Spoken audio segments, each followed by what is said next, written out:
ओम शांति, ओम शांति, ओम शांति। 18/7/25 प्रातः मुरली। ओम शांति। बाप दादा मधुबन। मीठे बच्चे, अपने ऊपर आप ही रहम करो। बाप जो श्रीमत देते हैं उस पर चलते रहो। बाप की श्रीमत है बच्चे, टाइम वेस्ट न करो, सुलटा कार्य करो।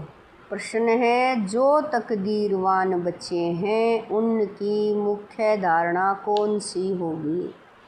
उत्तर है, तकदीरवान बच्चे सवेरे सवेरे उठकर बाप को बहुत प्यार से याद करेंगे, बाबा से मीठी मीठी बातें करेंगे, कभी भी अपने ऊपर बेरहमी नहीं करेंगे। वह पास विद ऑनर होने का पुरुषार्थ कर स्वयं को राजाई के लायक बनाएंगे। ओम शांति। बच्चे बाप के सामने बैठे हैं तो जानते हैं कि हमारा बेहद का बाप है और हमको बेहद का सुख देने के लिए श्रीमत दे रहे हैं। उनके लिए गाया ही जाता है, रहम दिल लिबरेटर। बहुत महिमा करते हैं। बाप कहते हैं सिर्फ महिमा की भी बात नहीं, बाप का तो फर्ज है बच्चों को मत देना। बेहद का बाप भी मत देते हैं। ऊंचे ते ऊंच बाप है तो ज़रूर उनको मत भी ऊंचे ते ऊंच होगी। बाप कह रहे हैं तो उनकी मत भी ऊंचे ते ऊंच होगी। मत लेने वाली आत्मा है, अच्छा व बुरा काम आत्मा ही करती है। इस समय दुनिया को मिलती है रावण की मत, तुम बच्चों को मिलती है राम की मत। रावण की मत से बेरहम हो उल्टा काम करते हैं। बाप मत देते हैं सुलटा अच्छा कार्य करो। सबसे अच्छा कार्य अपने ऊपर रहम करो। तुम बच्चों, बाबा कह रहे हैं, तुम जानते हो हम आत्मा सतो प्रधान थी, बहुत सुखी थी। फिर रावण की मत मिलने से तुम तमो प्रधान बन गए हो। अब फिर बाप मत देते हैं कि एक तो बाप की याद में रहो, अब अपने पर रहम करो। यह मत देते हैं, बाप रहम नहीं करते। बाप तो श्रीमत देते हैं, ऐसे ऐसे करो, अपने ऊपर आप ही रहम करो। अपने को आत्मा समझ और अपने पतित पावन बाप को याद करो तो तुम पावन बन जाएंगे। बाप राय देते हैं, तुम पावन कैसे बनेंगे? बाप ही पतित को पावन बनाने वाला है। वह श्रीमत देते हैं, अगर उनकी मत पर नहीं चलते हैं तो अपने ऊपर बेरहम होते हैं। बाप श्रीमत देते हैं कि बच्चे टाइम वेस्ट मत करो, यह पाठ पक्का कर लो कि हम आत्मा हैं। शरीर निर्वाह अर्थ धंधा आदि बल करो, फिर भी टाइम निकाल युक्ति रचो। काम करते आत्मा की बुद्धि बाप तरफ होनी चाहिए। जैसे आशिक माशुक भी काम तो करते हैं ना, दोनों एक दो के ऊपर आशिक होते हैं। यहाँ ऐसे नहीं, तुम भक्ति मार्ग में भी याद करते हो। कई कहते हैं कैसे याद करें? आत्मा का परमात्मा का रूप क्या है जो याद करें? क्योंकि भक्ति मार्ग में तो गाया जाता है कि परमात्मा नाम रूप से न्यारा है, परंतु ऐसे नहीं है। कहते भी हैं भ्रकुटी के बीच में आत्मा स्टार मिसल है। फिर क्यों कहते हैं कि आत्मा क्या है? उनको देख नहीं सकते, वह तो है ही जानने की चीज़। आत्मा को ज्ञान, बाबा कह रहे हैं, आत्मा को जाना जाता है, परमात्मा को भी जाना जाता है। वह अति सूक्ष्म चीज़ है, फायर फ्लाई से भी महीन। शरीर से कैसे निकल जाती है पता भी नहीं पड़ता। आत्मा है, साक्षात्कार होता है, आत्मा का दीदार हुआ सो क्या? बाबा कह रहे हैं वह तो स्टार मिसल सूक्ष्म है। अपने को आत्मा समझ बाप को याद करो। जैसे आत्मा वैसे परमात्मा भी सोल है, परंतु परमात्मा को कहा जाता है सुप्रीम सोल। वह जन्म मरण में नहीं आते। आत्मा को सुप्रीम तब कहा जाए तब जन्म मरण रहित हो। बाकी मुक्ति धाम में तो सबको पवित्र होकर जाना है। उनमें भी नंबरवार हैं, जिनका हीरो हीरोइन का पार्ट है। आत्माएं नंबरवार तो है ना। नाटक में भी कोई बहुत पगार वाले हैं, कोई कम वाले होते हैं। लक्ष्मी नारायण की आत्मा को मनुष्य आत्माओं में सुप्रीम कहेंगे। भले पवित्र तो सभी बनते हैं, फिर भी नंबरवार पार्ट है। कोई महाराजा, कोई दासी, कोई प्रजा। तुम एक्टर्स हो, जानते हो, इतने सब देवताएं नंबरवार हैं। अच्छा पुरुषार्थ करेंगे, ऊंच आत्मा बनेंगे, ऊंच पद पाएंगे। तुमको स्मृति आई है हमने 84 जन्म कैसे लिए। अब बाप के पास जाना है। बच्चों को यह खुशी भी है तो फगूर नशा भी है। सब कहते हैं हम नर से नारायण विश्व के मालिक बनेंगे। फिर तो ऐसा पुरुषार्थ करना पड़े, पुरुषार्थ अनुसार नंबरवार पद पाते हैं। सबको नंबरवार पार्ट मिला हुआ है। यह ड्रामा बना बनाया है। अभी बाप तुमको श्रेष्ठ मत देते हैं, कैसे भी करके बाप को याद करो तो विक्रम विनाश हो। तो तुम तमो प्रधान से सतो प्रधान बन जाओ। पापों का बोझा तो सिर पर बहुत है, उनको कैसे भी करके यहाँ खलास करना है, तब आत्मा पवित्र बनेगी। तमो प्रधान भी तुम आत्मा बनी हो तो सतो प्रधान भी आत्मा को बनना है। इस समय जास्ती इंसॉल्वेंट भारत है। यह खेल ही भारत पर है, बाकी वह तो सिर्फ धर्म स्थापन करने आते हैं। पुनर्जन्म लेते लेते पिछाड़ी में सब तमो प्रधान बनते हैं। स्वर्ग के मालिक तुम बनते हो। जानते हो भारत बहुत ऊंच देश था, अभी कितना गरीब है। गरीब को ही सब मदद कर देते हैं। हर बात की भीख मांगते ही रहते हैं। आगे तो बहुत अनाज यहाँ से जाता था, अभी गरीब बने हैं तो फिर रिटर्न सर्विस हो रही है। जो ले गए हैं वह उधार मिल रहा है। श्री कृष्ण और क्रिश्चियन राशि एक ही है। क्रिश्चियन ने ही भारत को हफ किया है। अब फिर ड्रामा अनुसार वह आपस में लड़ते हैं। मक्खन तुम बच्चों को मिल गया है, ऐसे नहीं श्री कृष्ण के मुख में माखन था। यह तो शास्त्रों में लिख दिया है। सारी दुनिया श्री कृष्ण के हाथ में आती है। सारे विश्व का तुम मालिक बनते हो। तुम बच्चे जानते हो हम विश्व के मालिक बनते हैं, तो तुमको कितनी खुशी होनी चाहिए। तुम्हारे कदम कदम में पदम है। सिर्फ एक लक्ष्मी नारायण का राज्य नहीं था, डिनाइस्टी थी ना।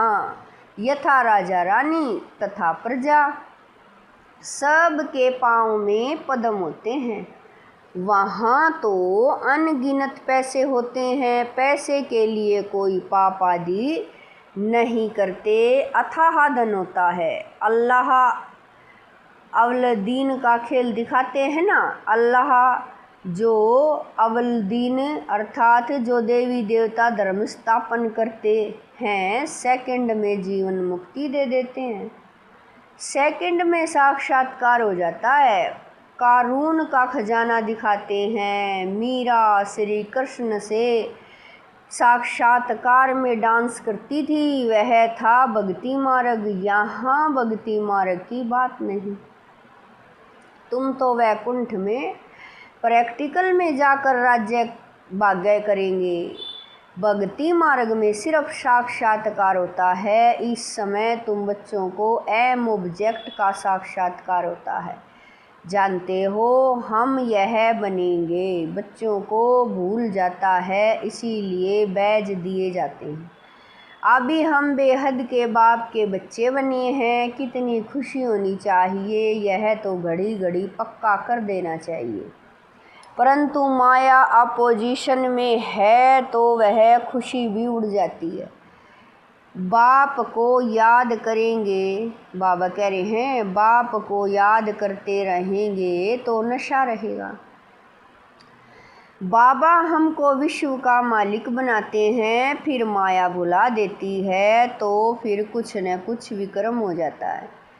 तुम बच्चों को स्मृति आई है, हमने 84 जन्म लिए हैं और कोई 84 जन्म नहीं लेते हैं। यह भी समझना है, जितना हम याद करेंगे उतना ऊंच पद पाएंगे और फिर आप समान भी बनना है। और बाबा कह रहे हैं और फिर आप समान भी बनाना है, प्रजा बनानी है। Charity begins at home. तीर्थों पर भी पहले खुद जाते हैं, फिर मित्र संबंधियों आदि को भी इकट्ठा ले जाते हैं। तो तुम भी प्यार से सबको समझाओ, सब नहीं समझेंगे। एक ही घर में बाप समझेगा तो बच्चा नहीं समझेगा। माँ बाप कितना भी बच्चों को कहेंगे पुरानी दुनिया से दिल नहीं लगाओ, फिर भी मानेंगे नहीं, तंग कर देते हैं। जो यहाँ का सैपलिंग होगा वही फिर आकर समझेंगे। इस धर्म की स्थापना देखो कैसे होती है, और धर्म वालों की सैपलिंग नहीं लगती, वह तो ऊपर से आते हैं, उनके फॉलोअर्स भी आते रहते हैं। यह तो स्थापना करते हैं और फिर सबको पावन बना कर ले जाते हैं, इसीलिए उनको सतगुरु लिबरेटर कहा जाता है। सच्चा गुरु एक ही है। मनुष्य कभी किसी की सदगति नहीं करते, सदगति दाता है ही एक, उनको ही सतगुरु कहा जाता है। भारत को सच खंड भी वह बनाते हैं, रावण झूठ खंड बना देते हैं। बाप के लिए भी झूठ, देवताओं के लिए भी झूठ कह देते हैं। तब बाप कहते हैं hear no evil, see no evil. इनको कहा जाता है वेश्यालय। सतयुग है शिवालय। मनुष्य समझते थोड़ा ही हैं, वह तो अपनी मत पर ही चलते हैं। कितना लड़ना झगड़ना चलता रहता है। बच्चे माँ को, पति स्त्री को मारने में देरी नहीं करते, एक दो को काटते रहते हैं। बच्चा देखता है बाप के पास बहुत धन है, देता नहीं है तो मारने में भी देरी नहीं करते हैं। कैसी गंदी दुनिया है। अभी तुम क्या बन रहे हो, यह तुम्हारी एम ऑब्जेक्ट खड़ी है। तुम तो सिर्फ कहते थे हे पतित पावन आकर हमको पावन बनाओ। ऐसे थोड़े ही कहते थे कि विश्व का मालिक बनाओ। गॉड फादर तो हेवन स्थापन करते हैं, तो हम हेवन में क्यों नहीं हैं। फिर रावण तुमको नरकवासी बनाते हैं। कलप की आयु लाखों वर्ष कह देने से भूल जाते हैं। बाप कहते हैं तुम हेवन के मालिक थे, अब फिर चक्कर लगाए हेल के मालिक बने हो। अभी फिर बाप तुमको हेवन का मालिक बनाते हैं। कहते हैं मीठी आत्माएं, बच्चों बाप को याद करो तो तुम तमो प्रधान से सतो प्रधान बन जाएंगे। तमो प्रधान बनने में आधा कल्प लगा है, बल्कि सारा ही कल्प कहे, क्योंकि कला तो कम होती जाती है। इस समय कोई कला नहीं है। कहते हैं मैं निर्गुण हारे में कोई गुण नाही। इनका अर्थ कितना क्लियर है। यहाँ फिर निर्गुण बालक की संस्था भी है। बालकों में कोई गुण नहीं तो बालक को महात्मा से भी ऊंच कहा जाता है, उनको विकारों का भी पता नहीं, महात्माओं को तो विकारों का पता रहता है।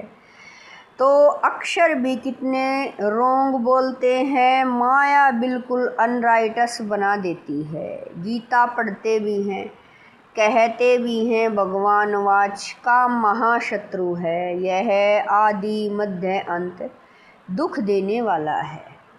फिर भी पवित्र बनने में कितने विघ्न डालते हैं। बच्चा शादी नहीं करता तो कितना बिगड़ते हैं। बाप कहते हैं तुम बच्चों को श्रीमत पर चलना है, जो फूल बनने का नहीं होगा। कितना भी समझाओ कभी नहीं मानेंगे। कहाँ बच्चे कहते हैं हम शादी नहीं करेंगे, तो माँ बाप कितने अत्याचार करते हैं। बाप कहते हैं जब ज्ञान यज्ञ रचता हूँ तो अनेक प्रकार के विघ्न पड़ते हैं। 3 पैर पृथ्वी के भी नहीं देते, तुम सिर्फ बाप की मत पर याद कर पवित्र बनते हो।